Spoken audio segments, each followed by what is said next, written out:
Assalamualaikum warahmatullahi wabarakatuh. Jumpa lagi dengan saya Fitrawati Azwar, guru SMK Muhammadiyah 1 Pekanbaru. Saya adalah CGP Angkatan 7 Pekanbaru. Pada kesempatan kali ini, saya akan menampilkan tentang pelaksanaan aksi nyata yang telah saya lakukan di sekolah tempat saya bertugas. Aksi nyata ini tentang budaya positif yang merupakan bentuk pemahaman saya dalam mempelajari modul 1.4. Saya melaksanakan aksi nyata melalui 5 tahap, yaitu yang pertama, membuat rencana dan desain aksi nyata. Yang kedua, saya mengkonsultasikan dan menyampaikan maksud pelaksanaan aksi nyata kepada pimpinan sekolah. Dalam hal ini, saya menyampaikan kepada Waka Kurikulum Bapak Irwandi SPD dan Kepala Sekolah Bapak Al-Ghafar SPD MM. Pada pertemuan ini diputuskan kapan dan di mana pelaksanaan diseminasi akan saya sampaikan dan siapa saja yang hadir pada pertemuan tersebut. Tahap ketiga yaitu pelaksanaan diseminasi kepada para wakil kepala sekolah, wali kelas, dan tenaga administrasi sekolah. Selanjutnya tahap keempat, saya bersama rekan guru sejawat mendiskusikan langkah selanjutnya, yaitu untuk memberikan pemahaman dan membuat keyakinan kelas. Dan tahap yang kelima, pelaksanaan membuat keyakinan kelas bersama peserta didik saya di kelas.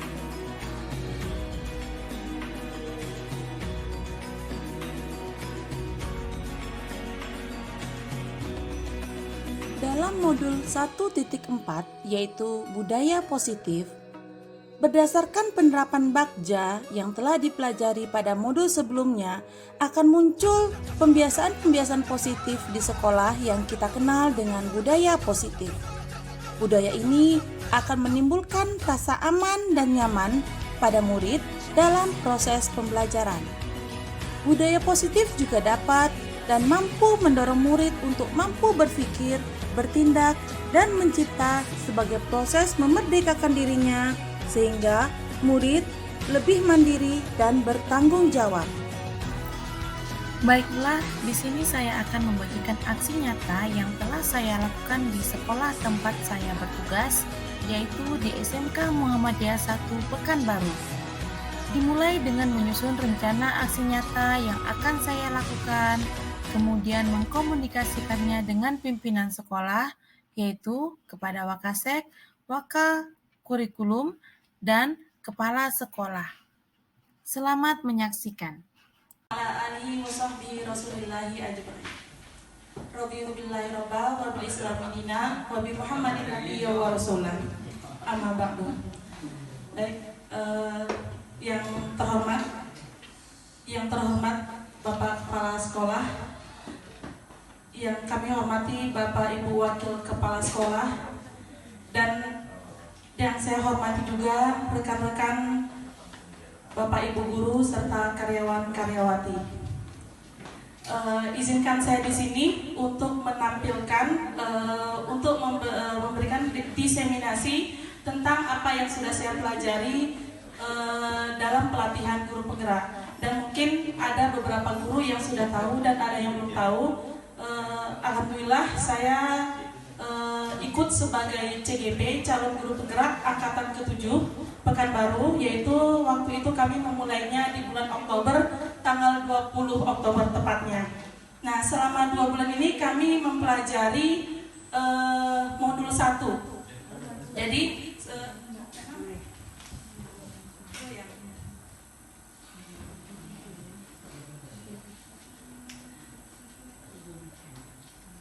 selama di modul 1 kami mempelajari itu ada 4 modul. Jadi kalau misalnya Bapak Ibu semua tidak tahu apa sih itu sebenarnya guru penggerak gitu kan. Sebenarnya di sini adalah untuk kita memperbaiki bagaimana proses pembelajaran dan bagaimana cara kita dalam hal melakukan pendidikan dan pengajaran kepada siswa. Pada mula awalnya saya memang tidak tahu apa sebenarnya program dari guru penggerak tersebut. Mungkin ada Bapak Ibu yang menyatakan kalau kegiatan itu banyak merepotkan, banyak ini segala macam. Cuman setelah saya jalani itu tidak. Artinya apa? 2 bulan itu untuk 2 minggu itu kami mempelajari secara mandiri itu 1 modul. Dan itu Zoom-nya, kalau misalnya Bapak Ibu khawatir karena Zoom-nya itu hanyalah 3 kali dalam 2 minggu. Dan waktunya bisa di sore atau di siang atau mungkin di malam, tergantung perjanjian kita dengan fasilitator. Seandainya misalnya minggu ini kita sesi 1, maka untuk modul berikutnya kita adalah di sesi kedua. Dan pada hari ini saya meminta izin waktu, yaitu dalam rangka aksi nyata dalam mengikuti kegiatan guru penggerak. Nah, yang kami pelajari di modul 1 itu yang pertama, modul 1.1 yaitu filosofi pendidikan Ki Hajar Dewantara. Bagaimana sebenarnya Ki Hajar Dewantara menyampaikan yang makna pendidikan itu seperti apa. Kemudian yang kedua, nilai dan peran guru penggerak. Modul 1.3 visi dan misi guru penggerak, dan modul 1.4 adalah budaya positif.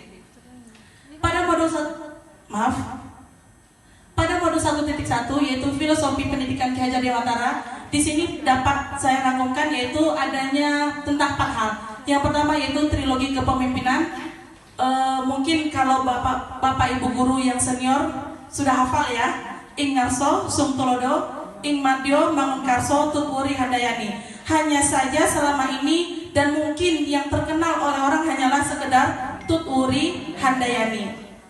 Nah, apa makna ing ngarso sung tulodo? Artinya apa? Kita sebagai guru hendaklah berada di depan untuk memberikan tulodo, untuk memberikan teladan, contoh kepada peserta didik kita dan juga kepada sesama rekan kita. Kemudian yang kedua, ing madyo mangunkarso. Ketika kita berada di tengah-tengah, ketika kita bersama dengan siswa, maka hendaklah kita memberikan motivasi kepada siswa, membangun bersama.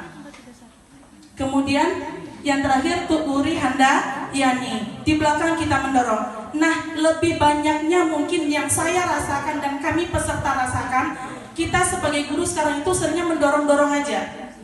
Jarang kita yang namanya memberikan teladan, jarang yang kita namanya membangun bersama. Tapi kita seringnya hanyalah mendorong siswa tanpa kita melihat bagaimana kondisi siswa tersebut. Kemudian filosofi Ki Hajar Dewantara ini juga membahas antara pendidikan dan pengajaran. Nah, artinya apa? Ketika kita berada di sekolah, ketika kita berada di kelas bersama anak-anak, 2 sisi mata uang itu tidak bisa kita pisahkan antara pendidikan dan pengajaran. Seperti Bapak Ibu ketahui, saya bukan bermaksud mengajari di sini. Pengajaran itu adalah transfer ilmu, bagaimana anak memahami suatu materi. Sedangkan pendidikan itu adalah bagaimana pembinaan karakter dari anak itu tersebut. Nah, itulah yang sebenarnya yang sangat penting dalam hal pendidikan yang kita ajarkan saat ini. Nah, hanya saja kita sekarang lebih menekankan banyaknya kepada pengajaran.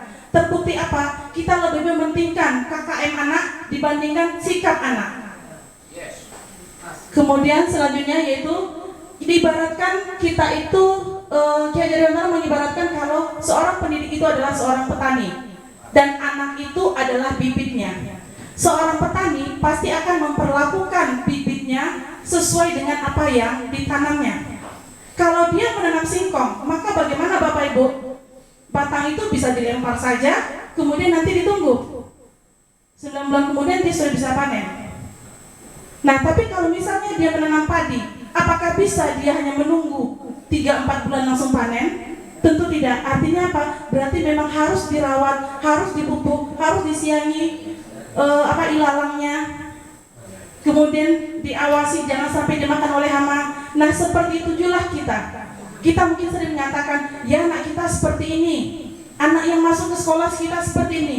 Nah, itulah peran kita sebagai petani, bagaimana memang kita harus lebih ekstra dalam mendidik anak-anak kita. Kemudian yang keempat, yaitu dibicarakan tentang kodrat alam dan kodrat zaman yang dimiliki atau menempel pada peserta didik. Artinya kodrat alam bagaimana? Misalkan saya ambil contoh pelajaran IPAS gitu ya. Kami belajar tentang ada ruang dan konektivitas antar ruang. Nah, Saya di sini nggak bisa mengajarkan anak itu harus dia paham tentang kelautan. Karena apa? Mereka tinggal di Pekanbaru. Di Pekanbaru jauh dari laut. Nah, artinya apa? Berarti saya menyesuaikan materi pembelajaran saya, sesuaikanlah dengan di mana anak itu berada, di mana dia berasal. Maka memang sangat penting sekali ketika kita akan pembelajaran di kurikulum Merdeka ini adanya asesmen diagnostik yang mungkin perlu kita persiapkan pada saat PBDB awal, sehingga kita tahu anak-anak kita ini berasal dari lingkungan yang mana. Dan kemudian kodrat zaman. Dari kata-katanya kita sudah mengetahui kalau kodrat zaman itu adalah berarti sesuai dengan kodrat anak-anak kita. Kita mungkin generasi apa ya Bapak Ibu?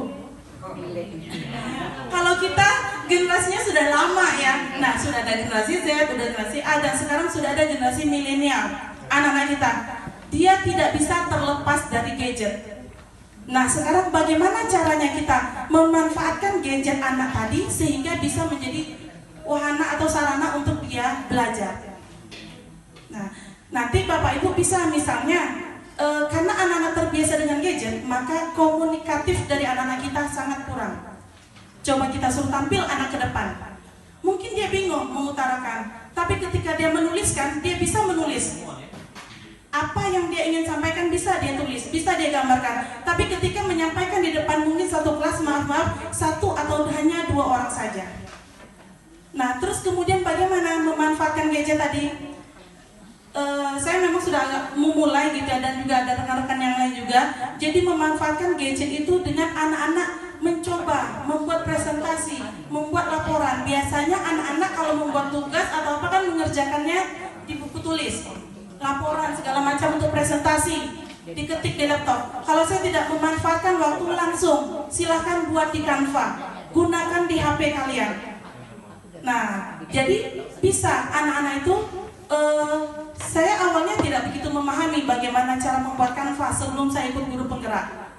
Saya hanya tahu, oh begini begitu.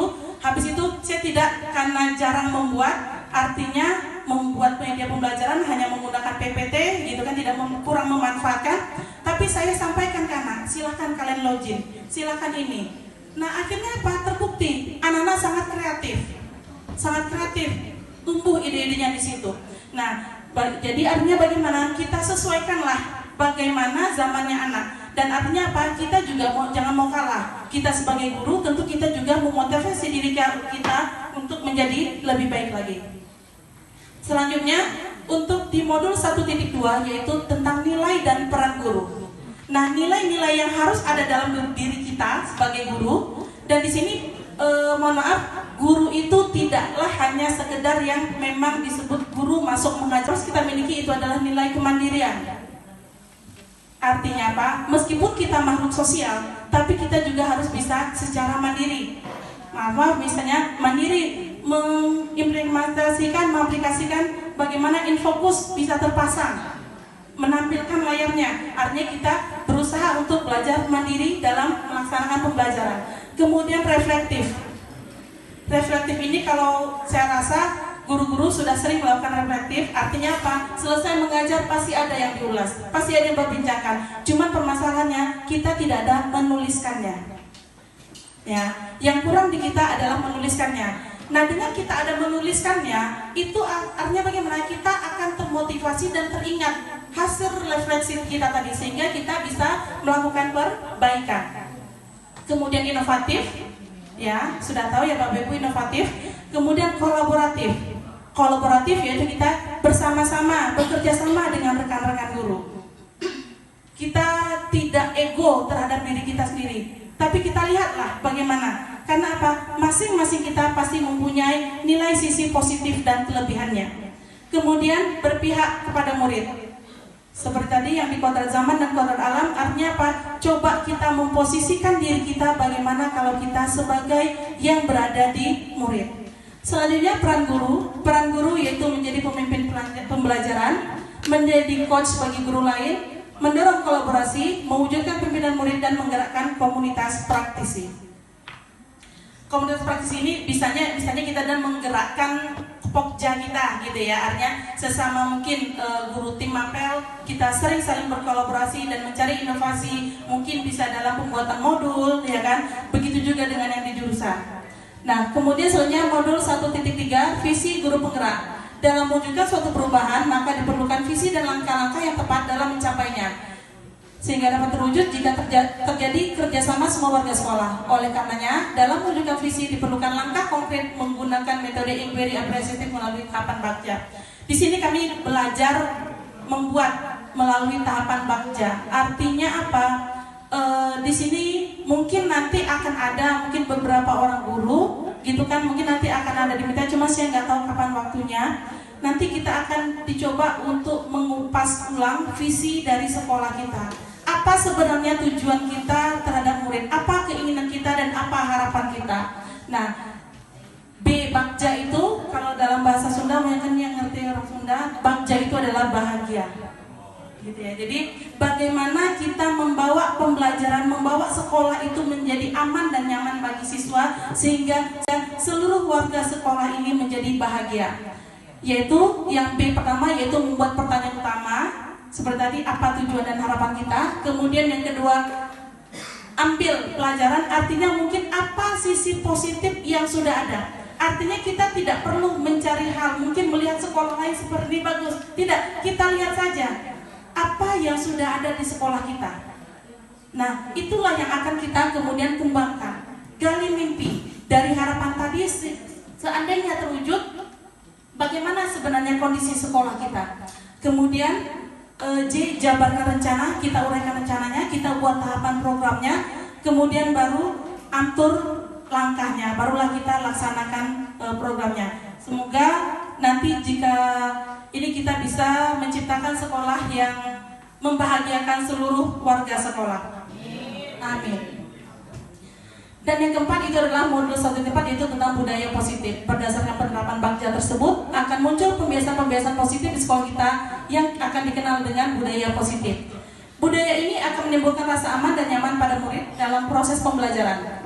Budaya positif juga mendorong murid untuk mampu berpikir, bertindak, dan mencipta sebagai proses memerdekakan dirinya sehingga murid lebih mandiri dan bertanggung jawab. Karena banyak di sini kita sudah mulai sekolah untuk menerapkan bagaimana siswa itu untuk bertanggung jawab dengan diri dia, bertanggung jawab dengan kelas dia, bertanggung jawab dengan barang-barang yang dibawanya ke sekolah. Nah, di sini ada budaya positif, ada beberapa poin di sini saya sampaikan, yaitu pertama, ilustrasi guru mengontrol murid. Bapak Ibu dulu waktu kecil pernah main tutup tangan, misalnya ada batu gitu ya, main tutup tangan, maka kawannya membuka gitu ya, kalau terbuka akan kalah, ya kan? Nah, artinya bagaimana seandainya di tangan itu adalah apa ya yang kita harapkan sana, misalnya emas deh, misalnya emas 10 gram gitu ya, ini saya ada emas 10 gram, banyak ya, artinya apa? Saya tawarkan ke Ceci, ya misalnya nih contoh ya, kalau Ceci bisa buka tangan ini, silahkan ambil emasnya dengan segala cara, gitu kan? Artinya apa? Tentu bagaimana caranya Bu Ceci akan berusaha untuk membuka tangan ini. Tapi yang saya tentu nggak mau. Maka bagaimana saya pertahankan? Pasti Bu Ceci caranya gimana biar terbuka? Nah, jadi pasti banyak cara ya, entah digelitik, ya kan? Terus misalnya entah dirayu-rayu, nanti ujung-ujungnya gimana kalau nggak mau? Paksa lagi. Nah, seperti itulah kondisi kita mengontrol murid. Saya sebagai murid, maka saya akan mempertahankan apa keinginan saya. Nah, apakah selama ini kita rayu dulu anak itu? Apakah kita gelitik dulu? Nah, mungkin ada yang langsung main paksa. Artinya apa? Nah, artinya paksa itu tadi sudah terakhir, kalau bisa tidak usah digunakan, ya kan? Entah dirayu, bukalah kita bagi 2 nanti, ya kan? Bukalah nanti dikasih persennya. Artinya bagaimana? Dengan rayu, dengan motivasi, dengan pendekatan kepada siswa, sehingga bagaimana yang tadi tangan tertutup rapat, sehingga dia mau membuka dirinya. Yang tadinya dia tidak mau ngomong apa-apa, dia mau membuka dirinya dan mau mendekatkan dirinya kepada kita. seperti itulah yang diharapkan. Nah, kemudian selanjutnya adalah makna disiplin. Kalau disiplin di sini yang kita pikirkan apa kalau disiplin biasanya? Ya kan? Nah, artinya bagaimana seandainya di tangan itu adalah apa ya yang kita harapkan sana? Misalnya emas deh, misalnya emas 10 gram gitu ya. Ini saya ada emas 10 gram, banyak ya. Artinya apa? Saya tawarkan ke Ceci. Ya, misalnya nih contoh ya. Ya, kalau Ceci bisa buka tangan ini, silakan ambil emasnya dengan segala cara, gitu kan? Artinya apa? Tentu bagaimana caranya Bu Ceci akan berusaha untuk membuka tangan ini. Tapi yang saya tentu nggak mau. Maka bagaimana saya pertahankan? Pasti Bu Ceci caranya gimana biar terbuka? Nah, jadi pasti banyak cara ya, entah digelitik, ya kan? Terus misalnya entah dirayu-rayu, nanti ujung-ujungnya gimana kalau nggak mau? Paksa lagi. Nah, seperti itulah kondisi kita mengontrol murid. Saya sebagai murid, maka saya akan mempertahankan apa keinginan saya. Nah, apakah selama ini kita rayu dulu anak itu? Apakah kita gelitik dulu? Nah, mungkin ada yang langsung main paksa. Artinya apa? Nah, artinya paksa itu tadi sudah terakhir. Kalau bisa tidak usah digunakan, ya kan? Entah dirayu, bukalah kita bagi 2 nanti, ya kan? Bukalah nanti dikasih persennya. Artinya bagaimana? Dengan rayu, dengan motivasi, dengan pendekatan kepada siswa. Sehingga bagaimana? Yang tadi tangan tertutup rapat, sehingga dia mau membuka dirinya. Yang tadinya dia nggak mau ngomong apa-apa, dia mau membuka dirinya dan mau mendekatkan dirinya kepada kita. Seperti itulah yang diharapkan. Nah, kemudian selanjutnya adalah makna disiplin. Kalau disiplin di sini yang kita pikirkan apa? Kalau disiplin biasanya mengikuti aturan, ya kan? Tepat waktu, tidak meribut, ya kan? Nah, sebenarnya kata disiplin sini sering dihubungkan dengan hukuman, ya kan? Kalau misalnya dia nggak tepat waktu, ya kan? Dihukum, gitu kan? Kalau dia nggak tepat waktu, kena marah. Padahal sebenarnya disiplin itu adalah tidak harus dengan memberi hukuman, tapi itu adalah salah satu alternatif jika diperlukan. Sebenarnya seorang anak atau kita pun sendiri pribadi gitu ya, melakukan suatu kegiatan pasti ya ada 3 hal yang dilakukannya tujuannya, yaitu yang pertama menghindari ketidaknyamanan, kemudian menginginkan imbalan atau penghargaan, dan yang ketiga menghargai diri sendiri dan yakin dengan nilai kebajikan. Artinya apa? Seseorang melaksanakan disiplin, menghargai diri dia sendiri, itu mungkin ada 3 faktor pendukungnya. Bisa salah satunya, apakah untuk menghindari ketidaknyamanan, daripada aku kena hukum, daripada aku kena colak, maka gimana? Aku datang pagi, kan gitu.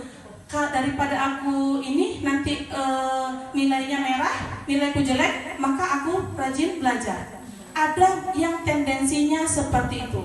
Nah, artinya apa? Dia menghindari ketidaknyamanan, daripada nanti dia nggak masuk, orang tua ditelepon, nanti kena marah, atau bahkan maaf mungkin ada anak yang dia tidak masuk, ya kan?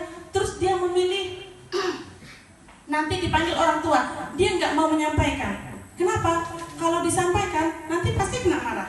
Jadi dia diam aja, berlarut-larut, sehingga akhirnya terpaksalah wali kelas home visit ke rumahnya. Selanjutnya menginginkan imbalan. Mungkin ada 1-2 anak yang ingin mendapatkan adanya pujian dari guru.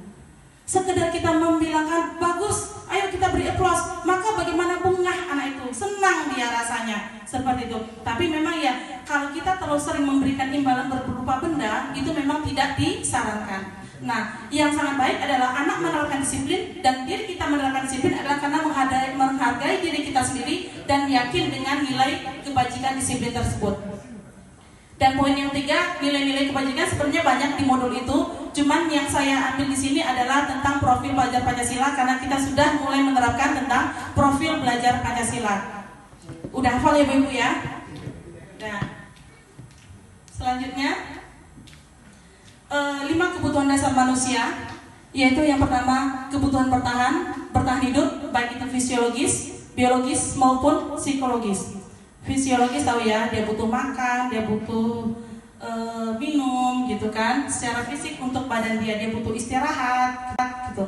Kalau biologis Bapak Ibu sudah tahu semua. Kemudian psikologis ya, anak-anak ini sangat butuh psikologis. Tidak usahlah anak-anak, guru juga ingin merasakan nyaman berada di sekolah. Kemudian yang kedua adalah kebutuhan kasih sayang atau rasa diterima. Maaf di kelas saya, mungkin saya ceritakan, di kelas saya ada anak yang dia memang merasa tidak pede. Dia malu untuk mengungkapkan, malu untuk ini. Artinya bagaimana? Awalnya saya tidak tahu kalau ternyata anak itu tidak pede. Tapi karena sempat ada SMS orang tuanya menyatakan seperti, oh berarti anak ini seperti ini. Nah kemudian saya coba kali. Akhirnya Pak, anak itu mulai mau tampil, mulai mau berbicara, alhamdulillah. Tapi ini semua tidak bisa kalau hanya saya sendiri saja sebagai gurunya. Tapi kita semua yang ada di sekolah ini, ya 68 orang yang ada di sekolah ini, itulah yang 75 ya Pak Irfan ya. 75 yang ada di sini, itulah kita saling bersama-sama untuk meningkatkan mewujudkan kalau siswa itu adalah diterima di sini. Dia bukan merasa kayak tidak diterima gitu ya. Kemudian yang ketiga adalah penguasaan, pengakuan atas kemampuannya. Seorang anak mungkin ada ketika daring tidak pernah aktif, tidak pernah ini belajar segala macam sehingga nilai marah. Coba tanya, dia bisanya apa? Dia bisanya ini bagaimana? Artinya apa? Ketika dia mampu melakukan, maka berilah penghargaan kepada anak tersebut, pengakuan kalau memang ternyata dia bisa. Kemudian kebebasan, yaitu kebutuhan atas pilihan dia. Kebebasan di sini bukan kebebasan yang tidak sesuai aturan ya, tapi kebebasan artinya mungkin ketika anak tadi, Bu, boleh saya membuatnya dengan Canva? Bu, boleh saya membuatnya misal contoh dalam pembuatan tugas bisa lihat kan? Boleh, silakan. Yang penting dia mengerjakan. Seperti itu. Kemudian kesenangan, kebutuhan untuk merasa senang. Bahwa kemarin saya ada melakukan ini dengan anak-anak, proses istilahnya kayak apa? Apa sih harapan anak-anak itu? Apa sih ini? Dan harapannya itu memang istilahnya memang, tapi saya belum memfikirkannya gitu ya. Artinya harapan anak itu simpel aja sebenarnya. Dia hanya ingin merasa nyaman, dia ingin merasa senang aja di kelas, dia ingin merasakan kekompakan berada di kelas.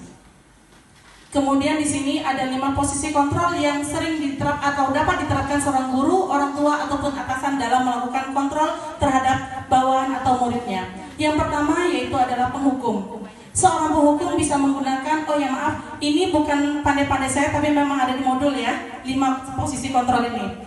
Penghukum yaitu seorang penghukum bisa menggunakan hukuman fisik maupun verbal, ya, baik fisik maupun dengan kata-kata. Orang-orang yang menjalankan posisi penghukum senantiasa mengatakan bahwa sekolah memerlukan sistem atau alat yang dapat lebih menekan murid-murid lebih dalam lagi. Guru seperti ini senantiasa percaya hanya ada satu cara agar pembelajaran bisa berhasil, yaitu hanya dengan cara dia. Kemudian yang kedua, posisi kontrol pembuat merasa bersalah. Pada posisi ini biasanya guru akan bersuara lebih lemah lembut. Pembuat rasa bersalah akan menggunakan keheningannya membuat orang lain merasa tidak nyaman, merasa bersalah atau merasa rendah diri. Maaf, jika ini berlanjut, maka murid akan memiliki penilaian diri yang buruk tentang diri mereka sendiri. Murid merasa tidak berharga dan telah mengecewakan orang-orang yang disayanginya. Dan mungkin inilah yang pendidikan yang dulunya diterima oleh anak murid saya yang saya ceritakan tadi. Dia tidak mau berkata keras, tidak mau bersuara keras. Karena apa alasannya? Karena dibilang kalau siswa itu tidak boleh ngomong keras dengan gurunya. Kesalahan di situ artinya, ya kan? Kesalahan dalam anak itu memahami apa yang disampaikan oleh gurunya. Kemudian posisi kita sebagai teman. Guru pada posisi ini tidak akan menyakiti murid, namun tetap akan berupaya mengontrol murid melalui persuasif. Nah, namun di sini posisi kita sebagai teman itu ada sisi baik dan ada sisi positifnya. Sisi positifnya, maka anak akan menerapkan kedisiplinan. Anak akan selalu untuk baik. Namun sisi negatifnya bagaimana? Anak itu hanya maunya dengan kita saja. sedangkan dengan guru lain maka dia nggak mau. Atau misalnya awalnya dia mau mengikuti apa kata-kata kita, tapi sempat sekali mungkin dia merasa kita tidak berada di pihaknya, maka bagaimana? Nggak asik ternyata ibu itu, dia cuma pura-pura aja baik sama saya. Artinya apa? Dia langsung mental. Nah, seperti itu. Kemudian yang keempat adalah posisi pemantau. Memantau berarti mengawasi. Pada saat ini kita mengawasi, kita bertanggung jawab atas perilaku orang-orang yang kita awasi. Posisi memantau berdasarkan pada peraturan peraturan dan konsekuensi. Dengan menggunakan sanksi, kita dapat memisahkan hubungan pribadi kita dengan murid sebagai seseorang yang menjalankan posisi pemantau. Namun posisi pemantau ini bagaimana? Kita akan direpotkan dengan bukti-bukti, dengan data-data, ya kan? Artinya apa? Kita bisa kehilangan satu data pun. Kemudian yang kelima, posisi manajer. Guru berbuat sesuatu bersama dengan murid, mempersilahkan murid mempertanggungjawabkan perilakunya, mendukung murid agar dapat menemukan solusi atas permasalahannya. Seorang manajer telah memiliki keterampilan di posisi teman maupun pemantau, dan dengan demikian bisa dijadikan di waktu-waktu tertentu kembali pada posisi tersebut. Sebagai posisi manajer, artinya bagaimana? Dia bisa memposisikan diri dia. Dia telah memiliki keterampilan, baik itu ada waktunya dia sebagai teman kepada siswa, atau sebagai pemantau, atau mengatur bagaimana anak tadi dia bisa sadar dengan apa yang dilakukannya, bertanggung jawab dengan apa yang telah dikerjakannya. Nah, di sini adalah segitiga restitusi, yaitu salah satu cara menanamkan disiplin positif pada murid sebagai bagian dari budaya positif di sekolah, yaitu dengan menjadikan murid mereka. Segitiga restitusi itu yang pertama yaitu adalah menstabilkan identitas. Jadi misalnya anak melakukan kesalahan, maka kita tanya dulu, apa yang telah terjadi? Artinya biar dia yang mengungkapkan kalau oh begini masalahnya, oh berarti kamu ada masalah. Iya, jangan kita langsung kamu tadi terlambat ya, tadi kena hukumnya, tidak. Tapi kita tanya apa yang terjadi tadi. Artinya kita stabilkan dulu identitasnya, apa sih sebenarnya yang terjadi pagi hari. Artinya kita sadarkan anak itu, kemudian sampai dengan validasi tindakan yang salah. Sampai anak itu akhirnya dia sadar, oh kalau ternyata tindakan dia itu salah. Salahnya kenapa? Kita cari akarnya. Nah, nanti dengan itu dia kemudian akan dapat kita dapat menanyakan apa selanjutnya untuk mengatasi kesalahan tadi agar tidak berlangsung. Hal ini dinamakan dengan proses segitiga restitusi. Nah, di sini mungkin saya ingatkan sedikit apa langkah mungkin yang bisa kita lakukan saat ini. Hanya simpel mungkin awalnya di sini, karena apa? Kita tidak bisa langsung membalikkan telapak tangan, ya. Melakukan mungkin yang selama ini sudah kita berjalan lama langsung otomatis gitu ya. Nah, mungkin secara bertahap jika kita belum mampu sebagai posisi kontrol manager, maka mari kita kembangkan sikap 5S. Ketika kita bertemu dengan sesama rekan guru, bertemu dengan sesama karyawan, seluruh yang ada di sini dengan siswa, maka yang pertama kita tersenyum, ya kan? Kemudian senyum, sapa, salam. Salam tidak harus dengan jabat tangan, tapi boleh dengan Assalamualaikum warahmatullahi wabarakatuh. Kemudian berkata yang sopan dan santun. Ingatlah, setiap kita memiliki 5 kebutuhan dasar tadi. Kemudian termasuk peserta didik. Posisikan diri kita sebagai peserta didik, sehingga kita dapat menyelami apa sih sebenarnya yang diinginkan oleh peserta didik. Kemudian ingatlah, setiap kita memiliki keinginan dan tujuan dan harapan berada di sekolah ini. Begitu juga dengan siswa kita. Kenapa dia memilih sekolah di sekolah kita? Pasti dia ada memiliki tujuan dan harapannya. Kemudian ingatlah, setiap kita menginginkan rasa aman dan nyaman yang menjadi motivasi intrinsik dari dalam diri kita sendiri untuk menghargai diri sendiri maupun orang lain. Marilah kita motivasi tersebut. Terima kasih, mungkin hanya ini yang bisa saya sampaikan. Saya mohon maaf jika banyak kekurangan dan kesalahannya, itu dari saya sendiri. Demikian dari saya, terima kasih. Assalamualaikum warahmatullahi wabarakatuh.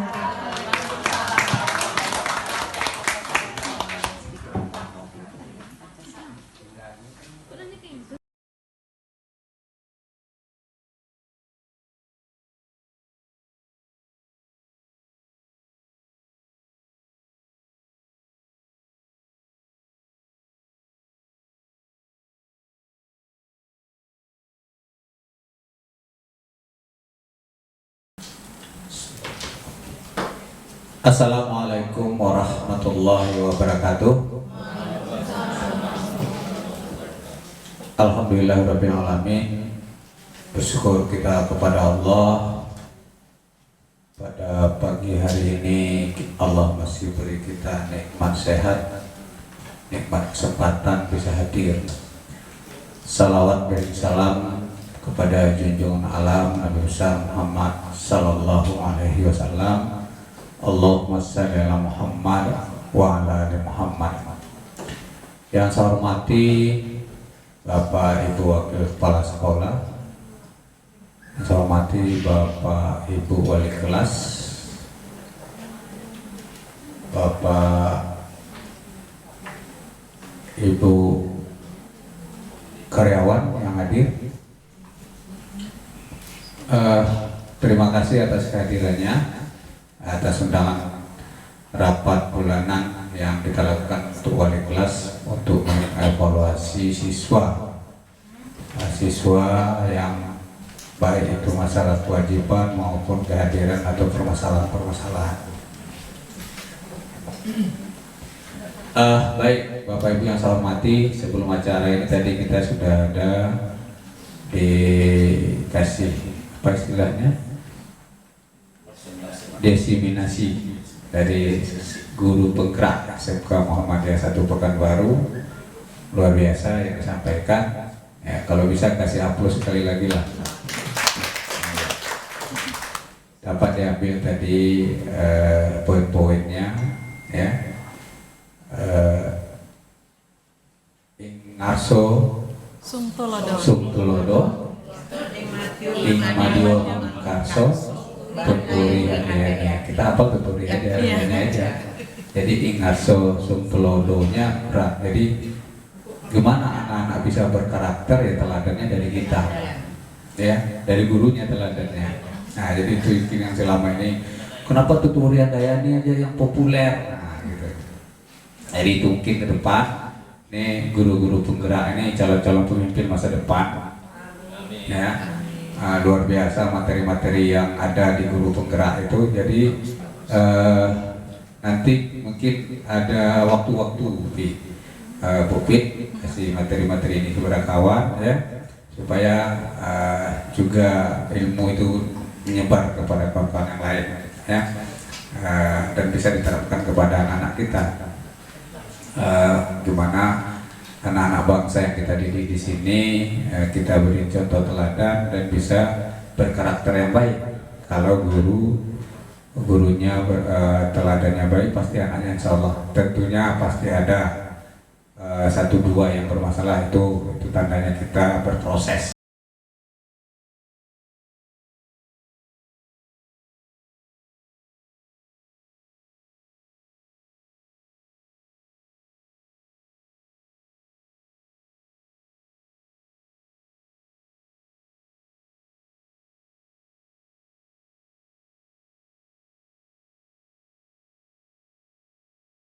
Ibu ada punya kertas, seharusnya Ibu tadi maunya kertas sticky note ya. Ini Ibu punya kertas, Ibu akan bagikan ke masing-masing kalian 2 buah. Nah, silakan diambil. Tolong bantu Febri yang sebelah sana, kasih 1 kuning, 1 hijau. Ya, 1 kuning, 1 hijau ke sebelah sana. Ini ada berapa orang? Dipotong-potong boleh yuk. Ini berapa orang nih? 6, 7. Nah, sini loh nanti. Itu juga isi. 2, 3, 4. Wahyu nanti juga ya. Ini Wahyu. Nah, yang mana udah dapat semua? Ya, kelompok-kelompok aja lah terus, nggak usah ada yang tugas-tugas liputan atau pengennya praktek aja kalau belajar terserah. Apapun itu harapan kalian yang jelas ada kaitannya dengan suasana kelas dan proses pembelajaran dengan baik dan gitu berbaur ya? dengan teman-teman. Nah, yuk silakan dibuat apa harapannya. Tulisannya kalau usah kecil, kertasnya besar, jadi boleh tulisannya besar-besar. Oke, nanti mau di model-model juga atau sikap yang harus kita jalani bersama agar harapan